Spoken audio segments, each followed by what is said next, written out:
Good afternoon and welcome to this session that will debate e-privacy in the EU.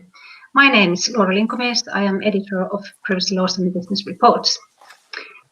Now, as we all know, the e-privacy regulation has been in the making for more than 3 years now, and still we do not have a common position from the Council.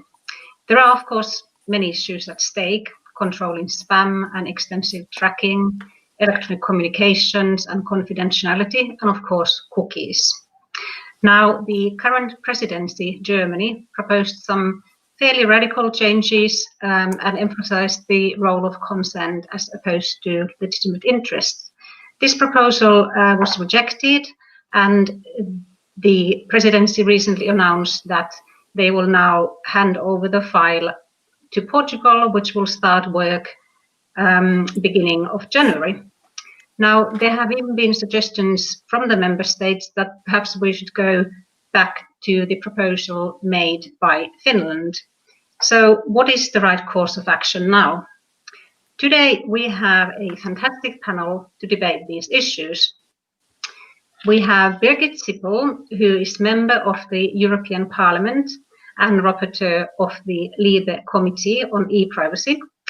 Peter Ebel comes from the European Commission, where he is Deputy Head of Unit Cybersecurity and Digital Policy. Then we have Clémence Scottet, who comes from the CNIL, which is of course the French Data Protection Authority, and she's there the Head of Economic Sector Department. Gabrielle Robitaille, is the Digital Policy Manager at the WFA, which is the World Federation of Advertisers.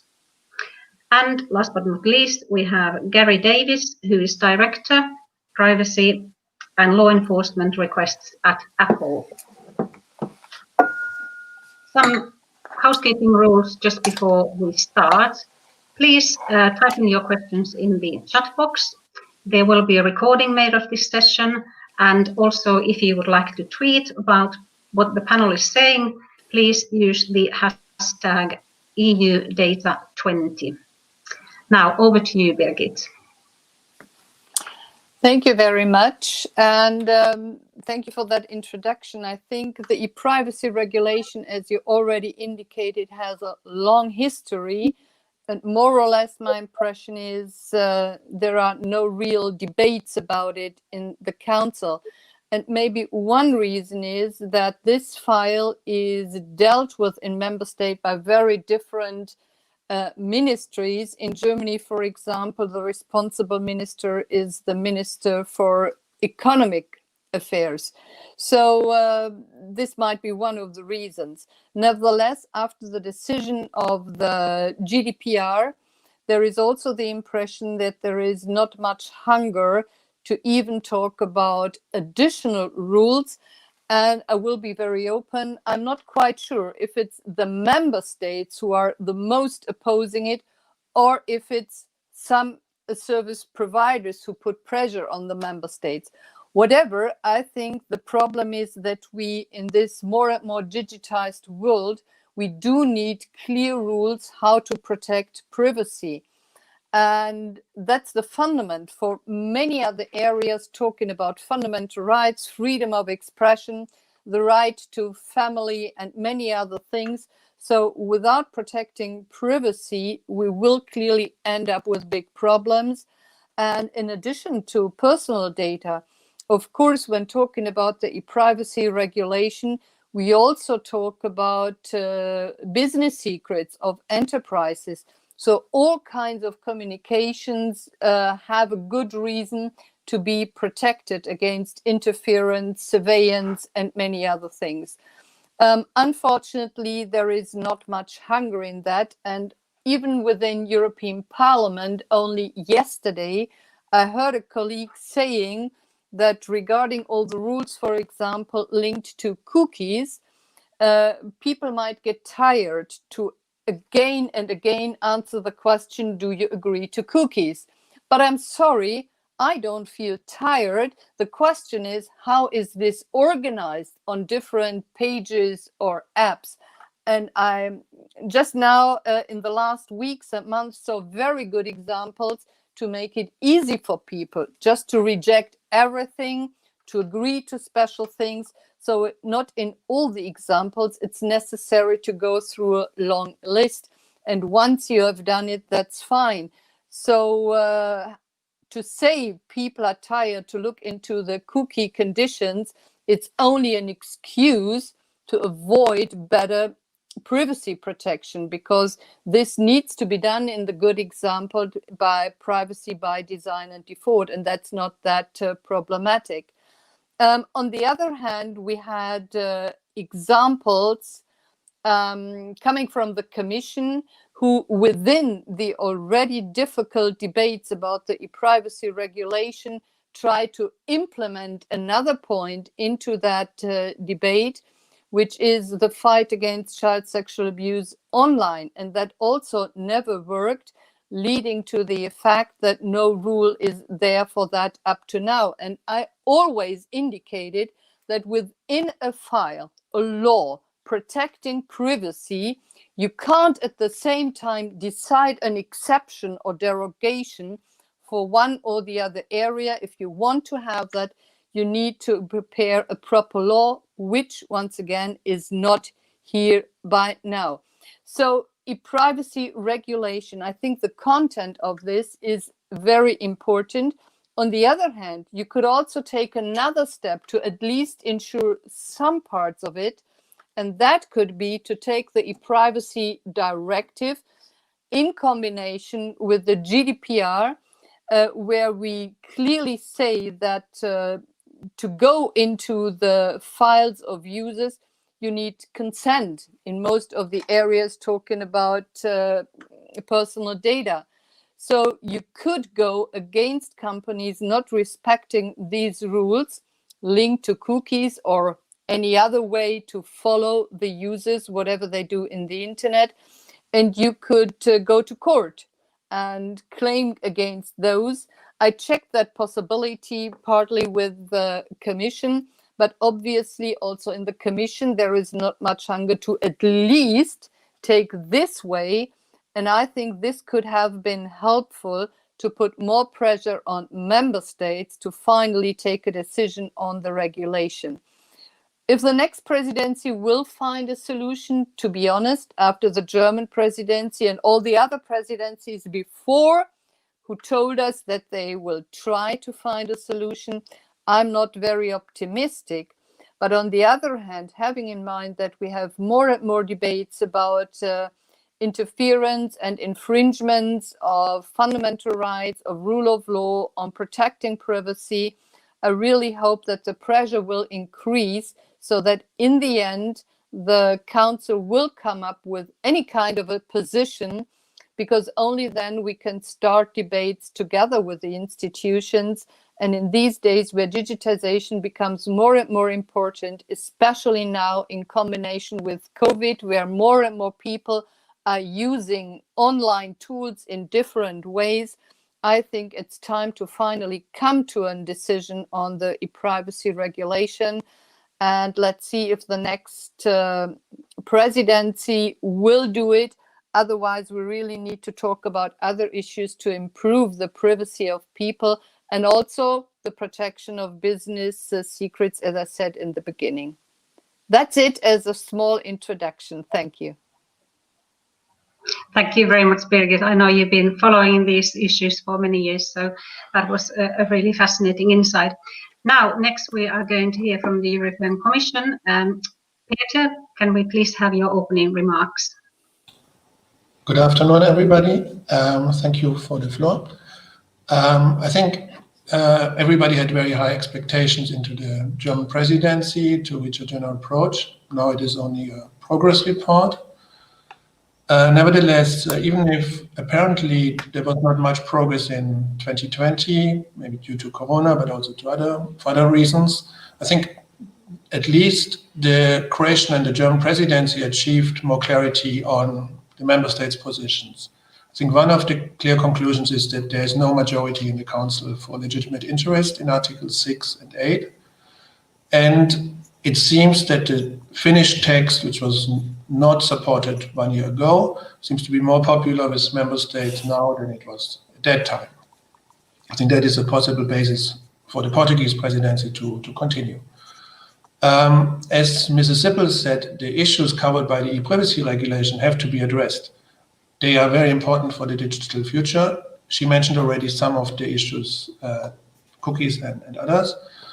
And the COVID crisis has also shown the importance of these of the e-privacy provisions. Think about the contact tracing and warning apps.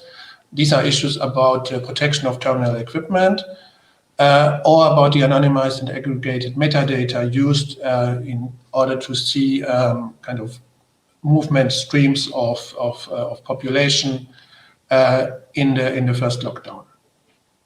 I think it is better to address these issues now than later. The negotiations, they allowed to address also new issues. We have seen that in the German presidency text, there are some recital wording on heat maps, which have become again on the agenda in the COVID crisis. There are other amendments in the council text. On IoT, there are also amendments in the parliament's text, which went further than the commission's proposal. So I think it makes sense to continue the negotiations because council is already quite far advanced. There are only very few issues open left. And it seems to me that the Portuguese presidency is very committed to the e-privacy regulation. I think they presented it as one of their priorities for their presidency in the digital area. And of course, the Commission will fully support the Portuguese presidency in trying to achieve a general approach so that trilogues can finally start. Maybe just one word why we think that the e-privacy regulation is important. The current e-privacy directive, with which we had to deal now also in the COVID crisis, is somehow outdated. We have seen a fragmented transposition, and in some member states, enforcement is not very strong. The text proposed by the Commission, but also amended by Parliament and Council, creates more flexibility for providers with permitted processing of metadata. And of course, the Council text has even more than Commission and Parliament. And I think those providers which think that there is not enough in the regulation, they should compare with the directive. And the directive is much less flexible on that than the proposed regulation. And I think one important issue also for stakeholders who dislike the regulation is that some of the comfort zones will disappear. Let's take the example of cookie conditionality. We have judgments from the Court of Justice and, for instance, the German highest civil court, which clearly stated that, for instance, the German court stated that the German rules on cookies is not compatible. And the Court of Justice also clarified the cookie rules. And we see that national data protection authorities start enforcing the GDPR consent requirements. And I think Clémence may add on this issue. So to sum up, I think we need modern e-privacy rules. The e-privacy regulation negotiations in councils are quite advanced and can be concluded. And since the Portuguese presidency is very committed to continue it and to conclude it as a priority of their presidency, the Commission will, of course, support the Portuguese presidency. Thank you. Thank you very much, Peter. You mentioned the pandemic and collection of metadata, contact tracing. Do you think that particular issue really brought it home to the general public? What is done with the data and why we might need a regulation like this? Well, it definitely showed the importance of the e-privacy rules. It is already covered by the e-privacy directive, but I think a regulation will, for instance, help in addressing the issue for the tracing apps, for instance. So I think it is important. It's one of the issues which is covered by the e-privacy directive and regulation, but I think there are many other issues which are covered and which are not covered directly by the GDPR, like the unsolicited communications, like the whole protection of the terminal equipment. And I think as Mrs. Zippel also mentioned, in the digital era where we are living now, I think we have more and more connected devices connected to a public internet, and those devices are covered by Article 5.3 of the directive and Article 8 of the proposed regulation. So I think there's many, let's say, hidden aspects of the e-privacy rules which the general public does not perceive as e-privacy issues, but rather as maybe GDPR issues. Thank you. Now, when we do get the regulation, of course, somebody has to enforce it, but will it actually be the data protection authorities? Perhaps Clemence can give us some insights on that. Yes. Thank you for this introduction. Actually, I'm very happy to have the opportunity to share the view of the Data Protection Authority and of our 10 years experience in enforcing the e-privacy rules, meaning the e-privacy directive. So over the years, we have witnessed a rise of public awareness regarding the need for strong protection of electronic communication and the necessity to complement the general data protection rules in this area. This is a matter of fact. So we received many complaints and requests for information regarding online practices challenging both the privacy directive and the GDPR. And we think that people are more and more aware that as internet users, they produce every day a huge amount of data revealing their daily concerns, personality or intimacy, either explicitly or because there is an accumulation and combination of electronic communications content or metadata. So this tracking cannot be addressed in the same way, from our opinion, as more traditional data processing, since it concerns electronic communications, which are the keystone nowadays to exercise, as it was said before, to exercise fundamental freedoms, such as freedom of thought, conscience, religion, expression, information, and so on. So it should therefore not be treated, it should be treated accordingly, sorry. So that's why the DPB and the CNIL have stressed many times that the future e-privacy regulation must under no circumstances lower the level of protection offered by the current e-privacy directive, which was adopted 10 years ago, more than 10 years ago, and it should complement the GDPR by providing additional strong guarantees for confidentiality and protection of all types of electronic communication. So after that, I will try to provide some concrete examples from our experience to illustrate why we need to complete the general data protection framework with rules applying to the specificities of electronic communications. And I hope this will be food for thought. Thank you. Thank you. Now, I was thinking about the CNIL's quite extensive auditing program. Are there areas which the CNIL is now concentrating on in terms of e-privacy? Are there aspects of sectors that you're particularly looking at the moment? Yes, as a matter of fact, we have adopted guidelines and a specific recommendation by the end of October this year, and we have left, how can I say, a period of to get compliance with the e-privacy directives, which will end at the beginning of April next year. So actually, our data controllers in France and even not in France has a 6-month period to be compliant with the privacy directive, and then we will launch a full set of investigation targeting publishers, at the ad tech companies, and so on. Thank you very much. Now, moving on to Gabrielle, and we are going to get the advertisers' view. Some people have said that e-privacy regulations is very much death to advertisers. Perhaps things are not quite as grim, but please, the floor is yours. Thanks, Laura. Hi everyone. So I'm Gabrielle Robitaille. I'm Digital Policy Manager at the World Federation of Advertisers. So we're the only global organization representing the advertising interests of over 120 of the world's largest brands and advertisers. So including the likes of Procter & Gamble, Unilever, McDonald's, LVMH. But we also represent over 60 national advertiser associations worldwide.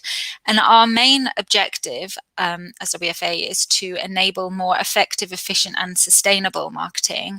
And over the past few years, much of WFA's digital policy work has centered around advocating for more responsible data practices built on a more ethical, human rights-based approach to data, which goes beyond just legal compliance with privacy regulation. And that's why we support the Commission's overall objectives regarding the e-privacy regulation of driving more transparency and choice for consumers regarding how their data is being collected and used, and as Bridget said, better privacy protection. We're very aware, Clémence alluded to it in her intervention, that consumers now more than ever want to understand and have full transparency, choice, control over how their data is collected, how it's used, and especially for advertising purposes. And we recognize that there are some data collection practices in the online advertising ecosystem that go beyond what consumers reasonably expect. So we think it's essential that brands engage with consumers to understand how they feel about the way their data is used, and then incorporate this into their marketing operations. I'm just going to shamelessly plug here that we've recently developed the world's first guide on data ethics in advertising, which provides companies and brands with some of that practical guidance to help them ensure that their data practices respect consumer interests. But at the same time, it's a time of much uncertainty for brands, which continues with every passing presidency that doesn't reach a general approach. And the lack of e-privacy regulation and that mismatch between GDPR and the e-privacy directive, and this legal void that has been created because of that, has brought with it a lot of legal uncertainty for companies around how and when to use cookies. And this uncertainty will increase the longer negotiations on the e-privacy regulation go on. So when GDPR was first implemented, obviously almost all companies had to update their policies on cookies and trackers, which, as I'm sure you can imagine, required quite a lot of resources.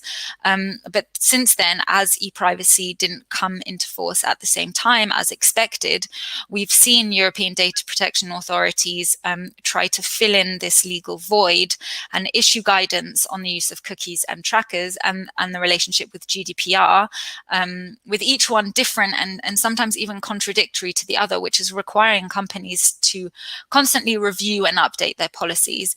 And then once again, brands are expecting more changes with the adoption of the e-privacy regulation, whenever that may be. So as Bridget said in her opening speech, the problem is we need now more than ever clear rules around the use of data and trackers, so that we can have a more harmonized framework, because without these, legal uncertainty will prevail. And then maybe just as a final point, in parallel to this sort of fragmented regulatory landscape and legal uncertainty, there's also a macro shift happening outside of the regulatory framework. We have tech companies that are one step ahead of privacy regulation, and they've already announced major changes that will restrict the availability of data online for advertising purposes. And I'm sure Gary will mention that in his intervention. So what we're actually seeing is a shift already away from third-party cookies and trackers, and brands are already starting to rethink and restructure their marketing efforts to adapt to and prepare for what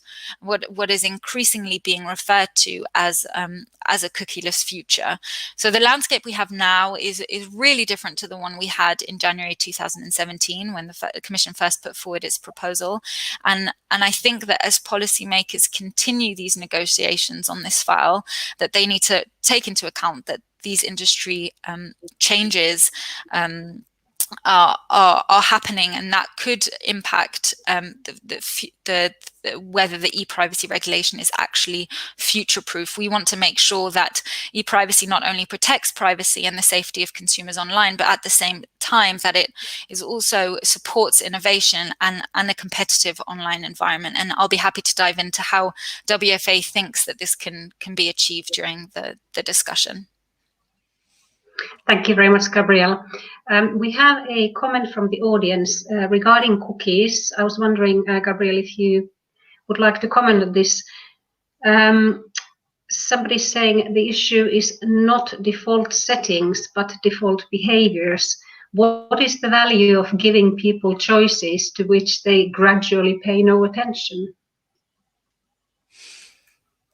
I'm just trying to read through the question. I'm not sure I quite understand the question. I think they are referring to giving people choices in terms of cookies, and it is quite cumbersome, as we all know. If you start reading privacy policies or even on clicking boxes, most people just don't have that patience, to be honest. I don't, and I know a lot about privacy. But yes, is it even worthwhile trying to give people these choices if they don't actually have the patience to make the choices in the end? Well, I think that's why we need more transparency around the use of cookies and trackers. We need to make sure that there's that consumers recognize that there is a value exchange, and that's why the introduction of Article 10 in the e-privacy regulation, which mandates how which mandates how, where, and when consent online tracking should be gathered, we don't feel is the right approach, because it doesn't offer consumers the choice of that value exchange, where you're offering them, if this is what we can give you in exchange of consenting to the use of cookies and trackers. May I shortly come in on that question? Because that's clearly something we very often hear as an argument. People are putting so many information into the public. Why should we protect them? They themselves give all the information about their private life to the net. And I think it's not totally true. And even when talking about the so-called digital natives, I very often find out that also young people use all the things that are there, but they don't know what is happening behind the door. So they do not understand the principle how to be surveyed. So what we do need is, of course, the choices, but also more knowledge to people. And by the way, that doesn't take away the responsibilities from providers and anybody to protect privacy, whatever my personal behavior is. Thank you very much. Now, moving on to Apple. Gary, please, can we have your opening remarks? Thank you, Laura. And thank you to Forum Europe for inviting me to join this panel today. I'm especially gratified to participate on a panel with MEP Sippel, who, as we all know, is leading the Parliament's work on many pieces of privacy legislation, and in particular, as we all know, the update to the Privacy Directive, our topic today. I'm also very glad that I have the opportunity to provide some further insight into aspects of the contribution made this morning at this conference by Craig Federighi, Apple's head of software engineering. I noted that MEP Sippel took the opportunity in her opening remarks to highlight the need to make progress on e-privacy, and she is absolutely right to do so. I'm in fact reminded that I attended my first International Data Protection Commissioners Conference in 2006. It was hosted in London by the then UK Information Commissioner Richard Thomas, a man who I'm glad to say I was subsequently able to call a friend. The theme he picked for that conference was that we were sleepwalking into a surveillance society. 14 years later, I fear that we may be making similar mistakes. It should not be the case that a society dedicated to the principle of privacy and data security should become a chief adversary to the very mechanism that protects both, strong encryption. We've seen repeated strong Court of Justice of the European Union rulings on surveillance, which have made clear time and again that privacy is a fundamental human right and attracts protection in the European legal order as a result. But yet, we have also seen concerning statements from governments and even the European Commission, which we historically looked towards to be a strong defender of encryption. We hope they can continue to play a leadership role in this area. But of even more immediate concern, on the 20th of December, the European Communications Code comes into effect. What has this got to do with encryption, you might say? Well, plenty, in fact. The European Communications Code was negotiated over a number of years, as I'm sure you're all aware, with the objective of modernizing the European legal framework as it relates to communication services. So far, so good, really. The code very deliberately extended the definition of what constitutes an electronic communications service as part of that modernization. The extension was fully debated and took place in a transparent manner through our normal legislative processes involving the Council, the Commission, and of course the Parliament. What was not transparent nor debated in any manner is that some member states' governments have seized upon that definitional extension to suggest that end-to-end encrypted services, such as those offered by Apple and others, will now be subject to interception and data retention requirements. We do not believe that was the intention of EU lawmakers when they decided to extend the scope of European telecom legislation. In my role as Director of Privacy and Law Enforcement for Apple in this region, I have sat in meetings where this was put in strong terms to me. I would ask you, how can it be the case that something which could represent a fundamental shift in the privacy and security protections afforded to us all in Europe could take place without any discussion or debate? I understand that the critical value of encryption to us all can be complex to convey, and perhaps it would only be if we no longer had it that its critical value would become clear. But I think Craig succinctly made the case for it earlier today, if you will allow me to quote. When you communicate with another person online, your message doesn't reach them until it has traveled through a number of intermediaries, from the free Wi-Fi you might use to the internet service providers that are the backbone of the internet. If the data you send is unprotected, those intermediaries and others are able to listen in on your conversation, and they can exploit what you say for their own purposes. So we chose to build end-to-end encryption into iPhone's core communication tools, beginning with FaceTime in 2010 and continuing with iMessage in 2011. The result is that iPhone users don't have to worry that their private conversations using iMessage and FaceTime will be intercepted. We've designed these features so that bad actors can't listen to those communications, and neither can anyone at Apple. And this is where MEP SIPL comes in. The European Parliament actually foresaw some of this when it was debating and finally adopting its first reading of the draft e-privacy regulation as long ago as 20th of October 2017. Recital 26A, I'm sorry to get technical here, of the European Parliament's text reads, in order to safeguard the security and integrity of networks and services, the use of end-to-end encryption should be promoted and where necessary be mandatory in accordance with the principles of security and privacy by design.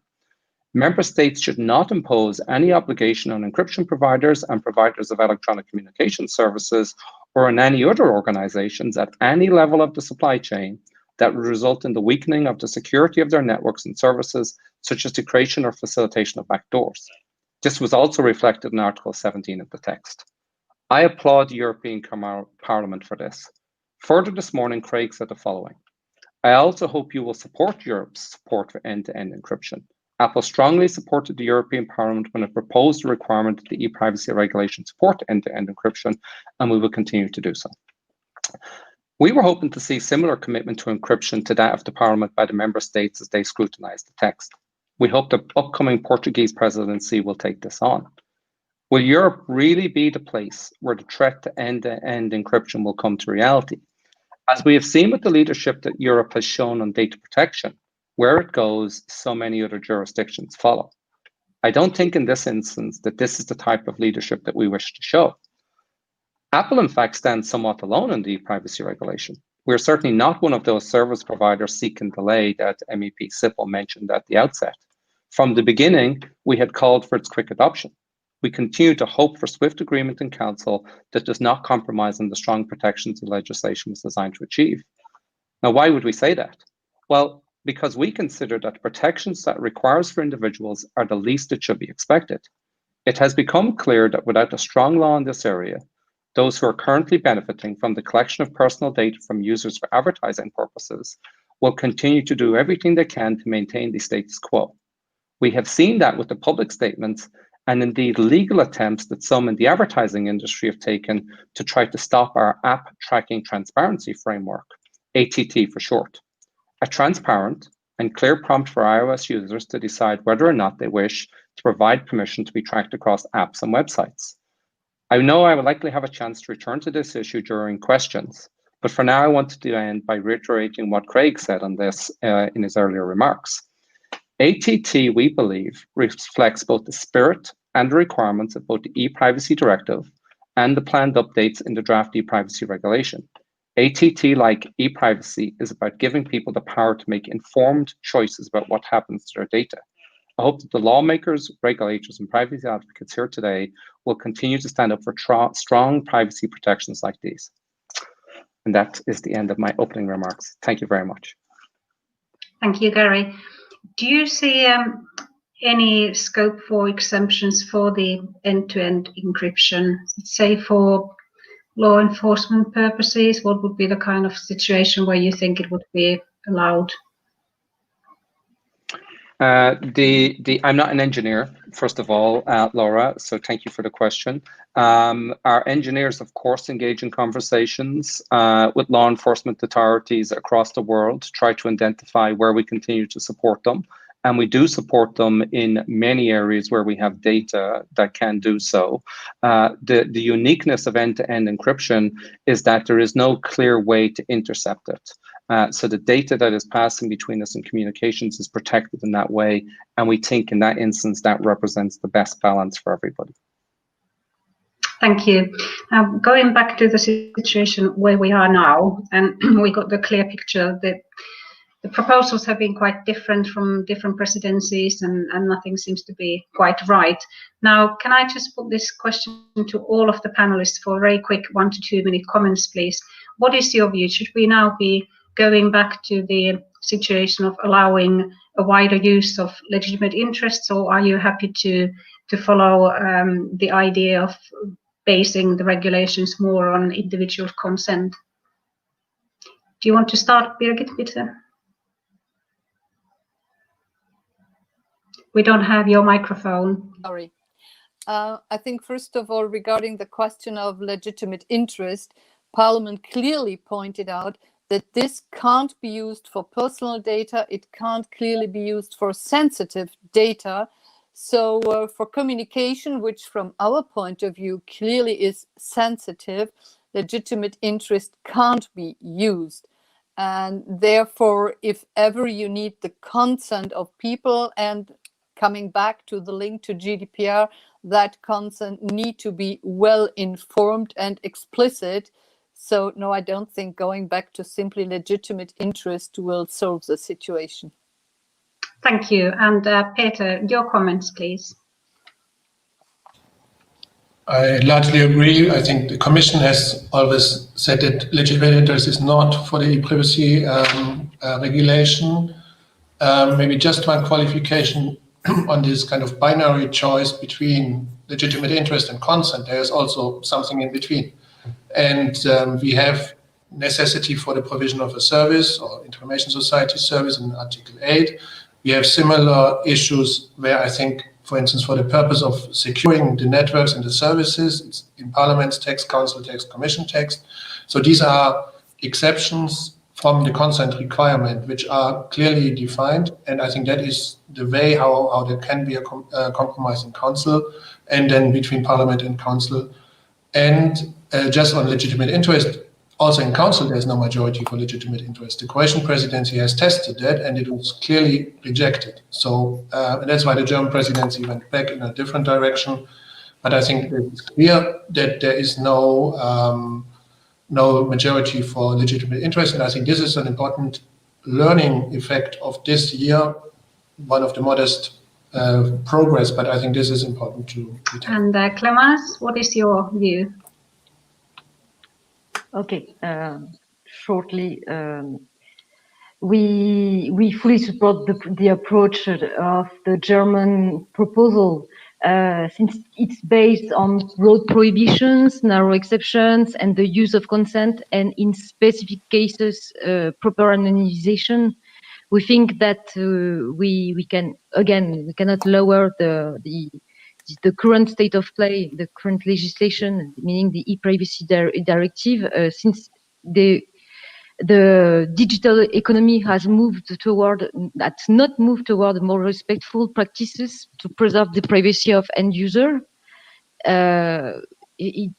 but we do need. It doesn't mean that the current e-privacy directive is enough and it should be reviewed. There is need for regulation in the area for consistency reasons and to keep pace with the evolution of technologies. And maybe there are some concrete situations that are dealt with in the current approach, the German approach. And we think that's the right balance to maintain the consent as a key principle and to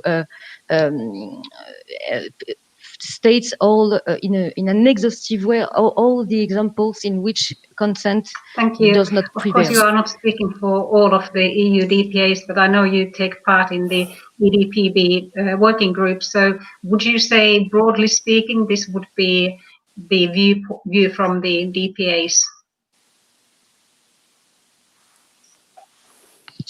We have released a statement 3 weeks ago to say that we agree with the general approach, as I said, regarding the exclusion of legitimate interests, the need for exhaustive and precise examples, and we have also tackled the issue of cooperation, which is a real issue for us, and the need for consistent application of the e-privacy directive. But maybe I can go back on this during the next question, because this is a whole part which is interesting to explain, at least from the French perspective, because we are now experiencing what would be the experience of many data protection authorities if the current approach, the German approach regarding cooperation, is maintained. Thank you. And Gabrielle, what would the advertisers prefer? Yeah, well, I mean, I think you're right in saying that legitimate interest as a possible legal basis would have gone some way in perhaps aligning the e-privacy regulation with the GDPR. But we at WFA, we had always kind of assumed that this would be a red line for policymakers and that it would never really make it to a general approach. So, which is why at WFA, rather than pushing for a broadening of the legal basis under e-privacy or pushing for the inclusion of legitimate interest, we've rather been pushing for a number of a limited number of direct exceptions to the requirement to get consent in order to ensure the safety of consumers online and also to support an innovative and competitive online environment. And I'm happy to discuss that, all while protecting the privacy of consumers, which I'm happy to discuss. Thank you. And Gary, questions. What do you think? What would be the solution here? Well, I agree generally, actually, with the remarks made by MEP Sippel, Peter, and Clemence. In fact, legitimate interest is not something that Apple has sought to weigh in on during the debate. I think I've made clear in my remarks what our key focus is, which is to try and ensure that there is appropriate recognition for encryption. So against that, it's not something we have focused on at all. Thank you. Now, Birgit, you made your point very clearly on this topic, but are there other aspects you think that the Parliament would find non-negotiable, where you would absolutely not compromise if the Council were to propose something quite different from the current proposal? Maybe not a special point, but coming back to some current ideas about the principle of anonymization, the question of encryption, end-to-end encryption. We have many debates, and I remember we started to say that law enforcement needs to avoid encryption because criminals are hiding away. In the meantime, the debate changed a little bit. So now we hear from everybody how important encryption is for personal people, for companies, for important infrastructure, for financial services. So encryption is so important, but we need to find a way for law enforcement to go into precise files. So I'm not a technician, but I think if you think about creating a backdoor into end-to-end encryption or any kind of encryption, that's a little bit like in the real world. If you have a door in the wall, this is always the weakest point to give others a chance to go in. If you need a key or not, this is the place where people try to get into your communication. And this door might well also used not only for law enforcement, but also for others. And having said this, I haven't even touched on the question that maybe from a global aspect, you might not even trust all law enforcement in the world. So I think we need to look forward and try to find out in which cases is it really that law enforcement believes that they can't make progress without looking into content, breaking encryption, or are there other tools for them? And therefore, I think we should more focus on the other side of the debate, that without encryption, trusted exchange, trusted communication between persons, between enterprises, between politicians may not be possible. So this is something we have to keep in mind, because whatever rules we decide on in privacy, if then at the current situation, as far as I understand it, we would say, okay, let's find a backdoor in encryption. What will be the added value of any privacy rules then? So here I'm very skeptical. Thank you. Gary, do you want to comment on that straight away? Well, I think, as you might expect, I tend to agree with the comments made by MEP Sippel. I think they reflect the comments in the remarks which I made earlier, Laura. I don't think I could have put them any better than MEP Sippel did just there. Okay, thank you. Now, I have a question to Peter, if I may, please. I have been quite frustrated to watch this progress or non-progress of the e-privacy file. And I was wondering, would it be best just to give up now? Could we go for a completely different solution and perhaps just have an annex to the GDPR on those aspects that are not being addressed by the General Data Protection Regulation, and forget the specific e-privacy regulation? Well, maybe before coming to your question, I would like just to add one point on encryption. I think what Gary said before on the fact that some member states now impose obligations of data retention or lawful interception on so-called OTT communication service providers. I think they could have done that already before, and some have done it before. I think it's not linked to the inclusion of these services in the Electronic Communications Code and then as a consequence in the privacy directive. By contrast, I think now they are bound by the e-privacy directive, and they're bound by the stricter requirements of Article 15 of the e-privacy directive. So they cannot impose these obligations for any kind of reason, but only for certain reasons like law enforcement or national security.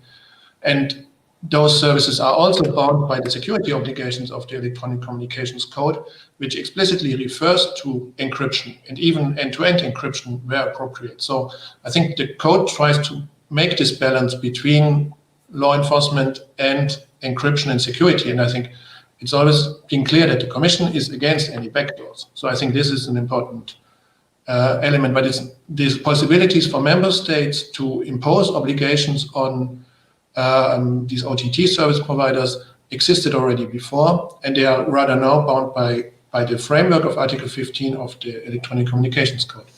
Coming to Laura's question, I don't think that the GDPR annex or attaching it to the GDPR would be an option.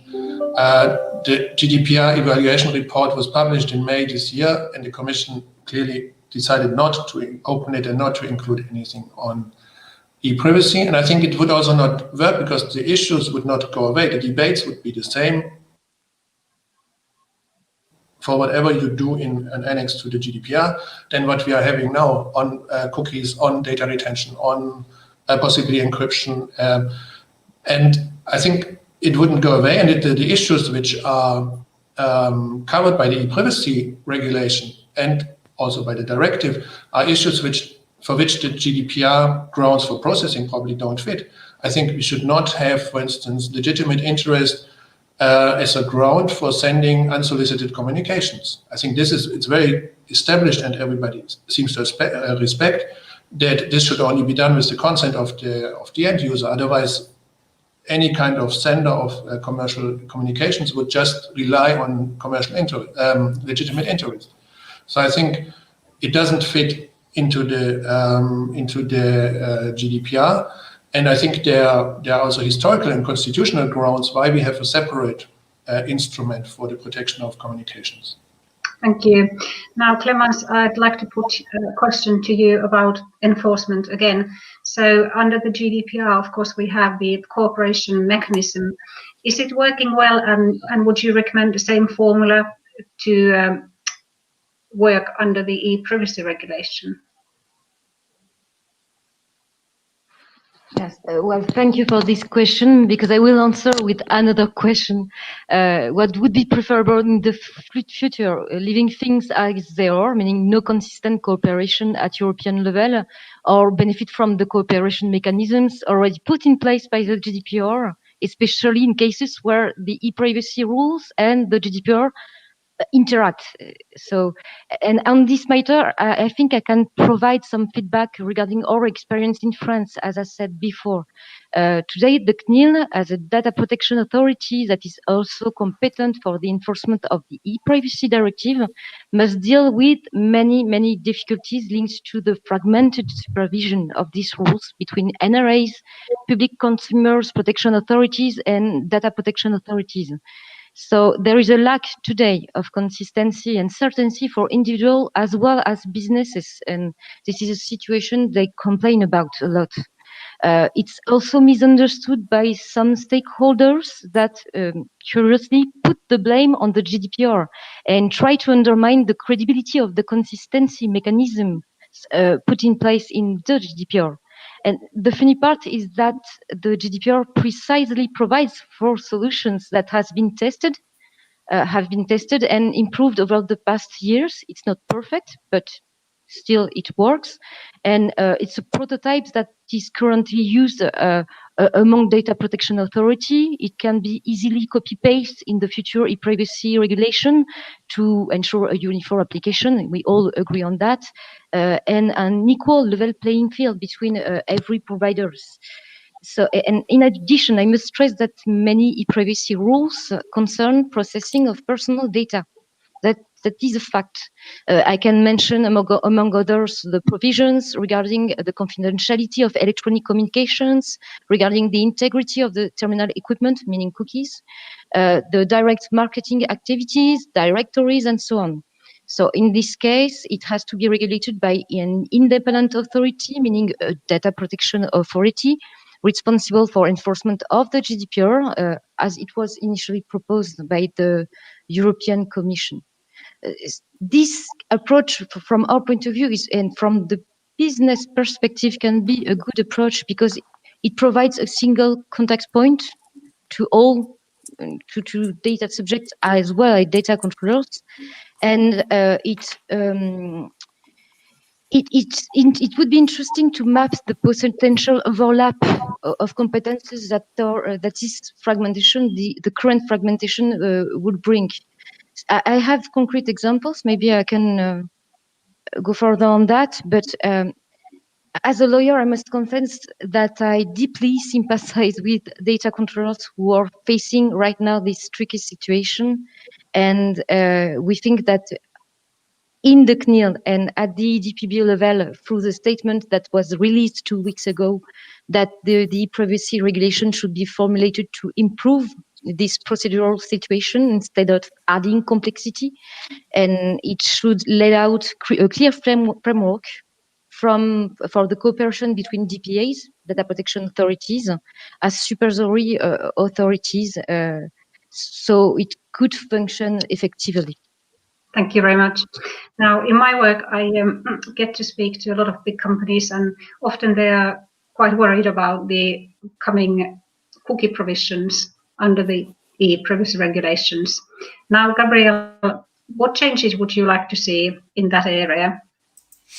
Yeah, so as I mentioned briefly just now, is what we want to make sure is that the e-privacy regulation framework protects the privacy and safety of consumers online, all while supporting innovation and a competitive online environment. And that's why we're pushing for a number of direct exceptions to the requirement to get consent for the use of cookies and trackers. So I might just take you through two of our main examples. So maybe if we take COVID-19 disinformation as an example, we're all very aware of the potential societal and health repercussions that this kind of content can have. And advertisers recognize that as major funders of much of the content that circulates online today, that they have a role and a responsibility to help prevent the monetization of this kind of content to ensure a safer online environment. Unfortunately, the way that online advertising is placed is very complex. It involves many different intermediaries. So advertisers don't always have a clear idea or full transparency over where their ads are placed and what types of content they're ultimately funding. And that's why brands work with service providers or brand safety agencies, which use information from terminal equipment to identify harmful content and then prevent an ad from appearing next to it. As the text currently stands, advertisers' efforts to prevent their ads from appearing next to this kind of content and ultimately funding it would be limited to cases in which a user has provided specific consent. So that could be less than 30% of the time.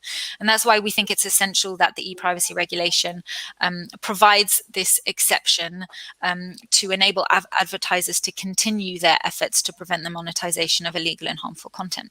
And then secondly, and this one is really brief, one of the most important decisions that advertisers have to make is where to invest their advertising spend. And where they do decide to do this can have major implications on the funding of the digital economy, including the funding of publishers, of independent advertising technology companies, of large online platforms, of journalists, of entertainment companies. But in order to make these investment decisions, advertisers need to be able to measure how their ads are performing across different websites and platforms, beyond just how many times an ad was viewed, as per the current audience measurement exception that's in the text. Advertisers need to know things like the number of times that ad was served, how many clicks that ad had, whether, how many users saw it, how long it was seen for, these kinds of things. So we want to push for an exception to cover what is referred to as effectiveness measurement. And we think that this kind of information and transparency is really essential to a well-functioning, competitive digital advertising market, but also to maintain and encourage diversity and competition in the broader media ecosystem. So those are two of the exceptions that we're pushing for. Thank you very much. Question to Gary. Apple has enhanced consumer privacy by introducing the function in its browser to block cookies.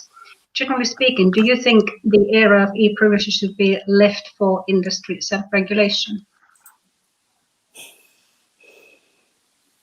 Well, I think you can probably predict my answer on that one, Laura. As stated in my remarks, those who are currently benefiting from the collection of personal data from users for advertising purposes will continue really to do everything they can to maintain the status quo, which is one where users very often are not afforded the opportunity to express a clear choice. We've all seen the choices presented and they just are not clear. And I think while I did note that Gabrielle, and I was very encouraged by it, indicated that the industry is adapting to ATT, which is our new framework on iOS 14, it should be borne in mind that some of the advertisers are the same people who've championed industry self-regulation through codes, etc., are also the ones who are seeking to take legal action currently to stop the app tracking transparency framework going ahead. So I'm not really seeing any evidence of codes and self-regulation working. One quick point while I have the floor, I did welcome Peter indicating that the European Commission supports encryption and does not agree with backdoors. I think it would be useful if that's something that is shared across the European Commission, because we do hear different voices on that. And while I noted that Peter does not feel that the update, and there is a legal argument on this, that the update to the European Communications Code has not affected the position in relation to encryption. The reality is member states have used the change in definitions to indicate to us that there is now a obligation for us to provide interception. Now, that obviously is something that will need to be discussed and examined, but that exact point has been made, and I don't think we should seek to downplay it in any way. Thank you, Gary. We have now run out of time. Thank you so much to all the panelists for your time and this fascinating discussion. And I will now hand over to James Wilmot from Forum Europe. Thank you. Goodbye.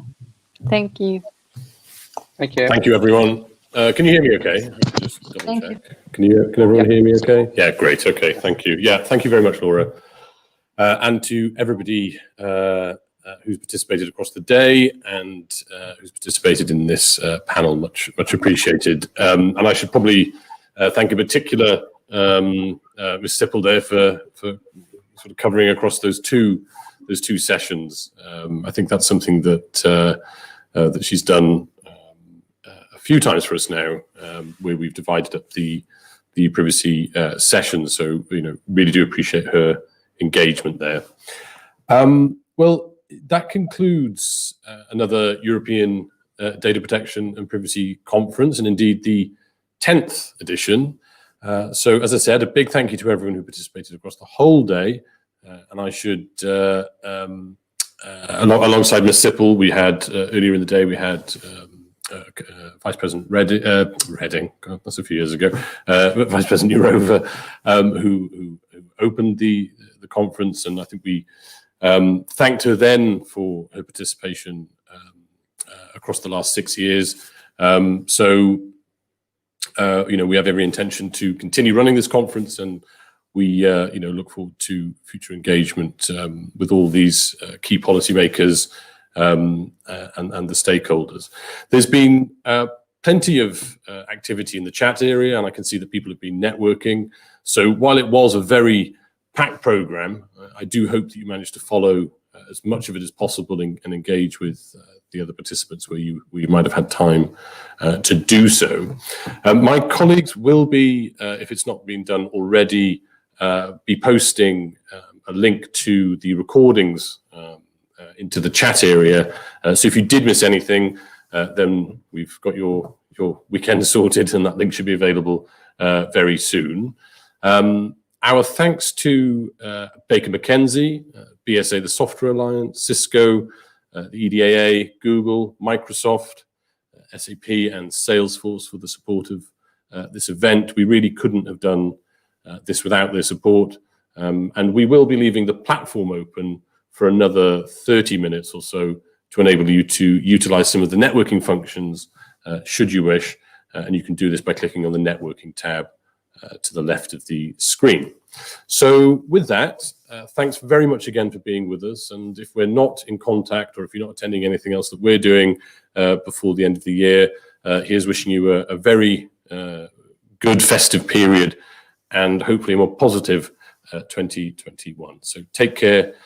Thanks once again and best wishes.